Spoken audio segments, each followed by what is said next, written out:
Hi friends, தளபதி 70 இந்த ஒரு வார்த்தை தாங்க last few hours social media ஃபுல்லா பயங்கரமா ட்ரெண்டிங் ஆயிட்டு இருக்கு. தளபதி T69 படத்தோட சினிமாவை விட்டு விலகிறதா சொல்லிட்டாரு. அப்புறம் எப்படி திடீர்னு தளபதி 70 படம் பத்தின டாக் வைரல் ஆகிட்டு இருக்கு. நடிகரும் டைரக்டருமான சித்ரா லட்சுமணன் ஒரு இன்டர்வியூல பேசும்போது தளபதி 70 படத்துல தளபதி நடிக்கிறதுக்கு வாய்ப்பு இருக்குன்னு ஒரு தகவலை சொல்லியிருக்காரு. அதாவது அவர் கேள்விப்பட்ட வரைக்கும் தளபதிக்கு கேப் கிடைச்சா தளபதி 70 பண்றதுக்கு சான்சஸ் இருக்குன்னு அந்த பேட்டியில சித்ரா லட்சுமணன் சொல்லியிருக்காரு. இது போதாதா தளபதி ஃபேன்ஸ்க்கு?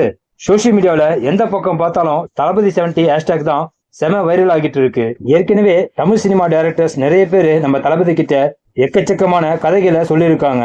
ஒருவேளை தளபதி 70வது படத்துல நடிச்சாருன்னா அவர் எந்த டைரக்டரோட படத்துல நடிப்பாரு? தளபதியோட 70வது படம் லியோ 2வா இருக்குமா இல்ல கோ 2வா இருக்குமான்னு ஒரு பட்டிமன்றமே நடந்துட்டு இருக்கு. இன்னும் ஒரு சில பேர் பாத்தீங்கன்னா தளபதியோட 70வது படத்தை லோகேஷ் கனகராஜ் டைரக்ஷன்ல 7 ஸ்கிரீன் ஸ்டுடியோ ப்ரொடியூஸ் பண்ண போறதாகவும் அந்த படம் லியோ 2ன்னு போஸ்ட் போட்டுட்டு இருக்காங்க. தளபதி இப்ப நடிச்சிட்டு இருக்கிற 69வது படம் பகவந்த் கேசரி படத்தோட ரீமேக்னு எல்லாருக்குமே தெரிஞ்சிருச்சு. அதனால தளபதி லாஸ்டா ஒரு மாஸ் மூவில நடிச்சா நல்லா இருக்குங்கிறது பல பேரோட கருத்தா இருக்கு. லோகேஷ் கனகராஜ் டைரக்ஷன்ல தளபதி லியோ 2ல நடிச்சா அந்த படம் நிச்சயம் மெகா பிளாக் பஸ்டர் மூவியா இருக்கும்.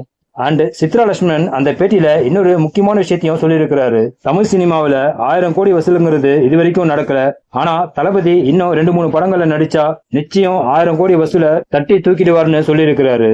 ஓகே ஃப்ரெண்ட்ஸ், தளபதி 70வது படத்துல நடிக்கணும்னு நீங்க நினைச்சா அதை கமெண்ட்ல மென்ஷன் பண்ணுங்க.